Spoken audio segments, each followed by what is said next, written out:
Your name, sir? Arcel Johnson. Okay, and what is it that you do, Arcel? Uh, Basically, what I do is a motivational speaker. I speak to the youth Big Brother program. Also, basketball coach. Love sports. And I noticed that you also work with the kids a couple of summers ago. What was it like for you? Oh man, it was a wonderful experience. I got to teach the kids the fundamentals about basketball. Of course, we interacted the young with the older. We got to do things together. We learned, the foundation and what we do as a team as opposed to individually. And then also the Big Brother program was wonderful because it allowed the children to open up.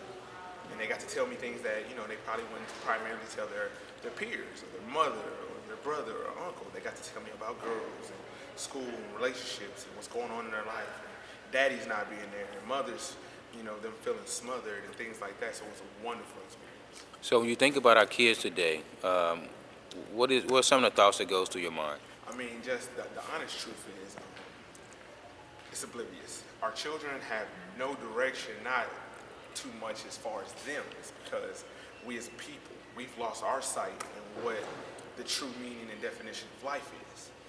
We're not there for our children. It's not because we don't want to be, but because we're more worried about being there for ourselves. So our kids are losing their ways. They're losing their structure. They're losing the foundation that was built on making family and friends and, just being better people. And that's something that I definitely want to be a part of. And why do you think this camp, because I noticed that we did it when we did this production, and I know you talked about, building foundations with the kids. Do you believe that a couple of Sundays ago you established that, you built some foundation? I did. I definitely built a solid rapport with the children. Some of the children that I had in my class I still talk to. Literally, about 3 of them I talk to on Instagram as much as possible. They still relate to me what's going on in their life, school, basketball.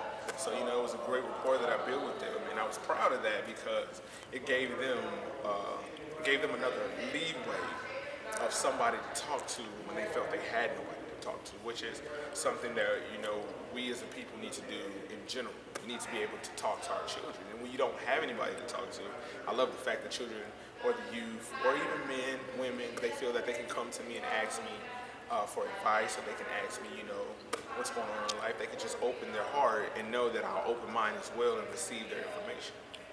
So why do you think, doing this from a webinar aspect, why do you think that's important as far as what we did before? The truth be told is because of the simple fact that we as a people, again, we need somewhere to go. Everybody needs somewhere to go. Everybody believes that, they don't have anybody, or maybe somebody believes that they have too many people, or whatever the case may be. But at the end of the day, it's always great to have that place you can go to and get information, and get that inspirational lift or that motivation, or anything that you need to have to feel like you can make it, or you will make it, or that your greater is coming. So why do you think sports, you think that's an outlet for the kids, or is it something more than sports that you do?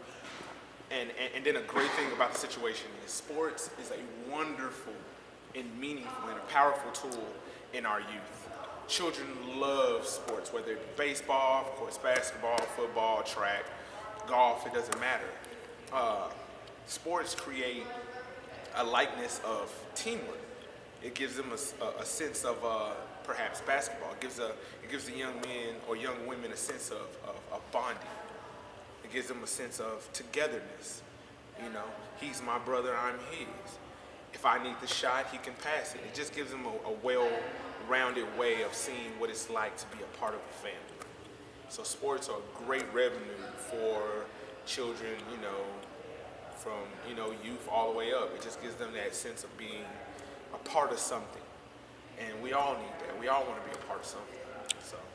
So why do you love basketball? What are some of the things that you've done? Man, I played in college, of course. Did my little semi thing. But I love the game of basketball because exactly what I explained. It gave me, I wasn't blessed to have a lot of brothers or anything like that. So basketball gave me a revenue, and it gave me a rapport to be able to bond with people. And that's how I grew as a person.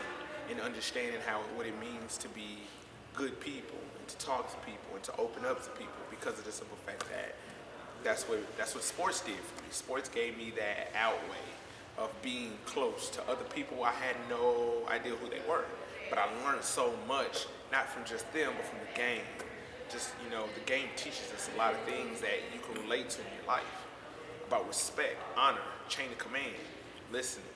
And I just like that. I love it. And what school was it that you went to that you learned all those things? Actually, it started off at Jesse H. Jones High School, Houston, Texas. I started there in football, track, and basketball. Then it moved on. I played at Ranger, Eastfield, Oklahoma. And, I just learned a lot of things from a lot of people, a lot of different ways, but I was able to put it all together.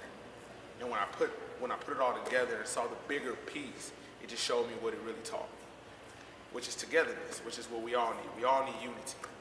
That's pretty much the key core of sports. It creates a bond of unity. It shows how everybody, down to the starters, down to the people that don't start, that it's all about togetherness. It's all about coming unity, family. And how did you begin to unify with Mr. I'm trying to think of the guy's name, Mr. Cherry, Mr. Mr. Cherry, wow. Kind of got lost for words on that. Mr. Cherry is an unbelievable man. He's amazing. He's a true defining meaning of a friend and a brother. He never leaves you. No matter where you go, no matter how far you are, no matter what you do, he never leaves your side. He always has your back.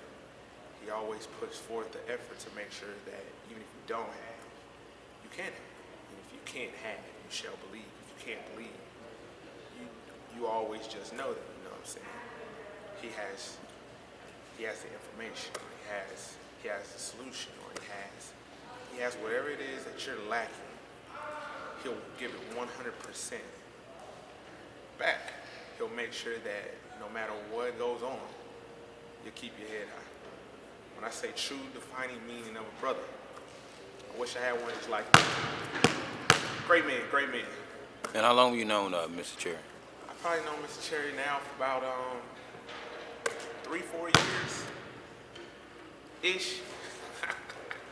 But somewhere in there, but in the 3-4 years, like I said, man, I couldn't have asked for a better friend and brother. Couldn't have asked for anything better. Wise man, very educational. Like I said, he always puts forth the effort. I love it. I appreciate everything he's done and the things that he's doing. And what type of relationship have you seen with him and his sons? Wow. I mean, off the topic, wow, just inspirational father. Great father. Loves his sons. Actually, I built a relationship with his sons because of him. Just wonderful young men. Went to Army, basketball, great schooling, smart, top of their class. I mean, what he does for them and his sons, it also helps me with my son. Shows me what it means to be a father. Shows me what it means to be a friend. To understand that the role models that we do need in this world need to be more like him. Need to be more uplifting and supportive and understanding. And that's how he is with his sons, and I respect him. If you could say anything to anyone in this world, whether alive or deceased, who would it be and what would you say? Actually, if I could say one thing, it would be to God. That's the truth. I would tell him to thank him for his blessings. I would tell him to continue to bless me and touch my heart, and allow me to grow. Because I have learned that God is good. And with him, your greater is always coming. And in closing, the whole world is watching. What is it you would like to say? What would you like them to know? We coming. Just keep your head up. Understand that life and its experiences teach us things such as value, friendship, and love, and understanding. And as long as you have good people, surround yourself with the best people in the world. As long as you do that, you can never go wrong. So, peace, love, happiness. We still come. Okay, now everybody's about to see this coach, about to do this shot. So we're about to see you do a real nice shot. What? Show us what you got. I wasn't ready. Wait a minute. They watching? I wasn't ready. I wasn't ready. On camera, I shot an air ball. Can I get that back, young man? It's the basketball. This is the girl's ball, man. Where the real ball at? You don't have no real balls? No? I can't shoot that ball. We're going to get you shooting one. I'm going to add until you shoot one. Do I really need to make one? Yeah, because I'm going to add it as if it's your first shot that you made. I'm going to add it like it's your first shot that you made. I ain't in the right shoes. Don't make no shorts. difference. There it is. Oh, come on, man. I ain't gonna go. There it is. What? This is real? This is ball. You know what? Take this out of this interview. You better take this out of this interview. This better not be in the interview. There you go.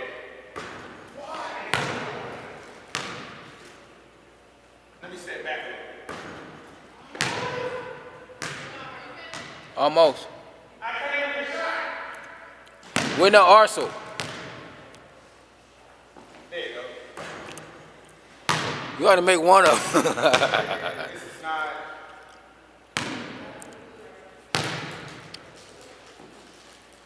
Oh, good shot. First shot. Good shot. First shot.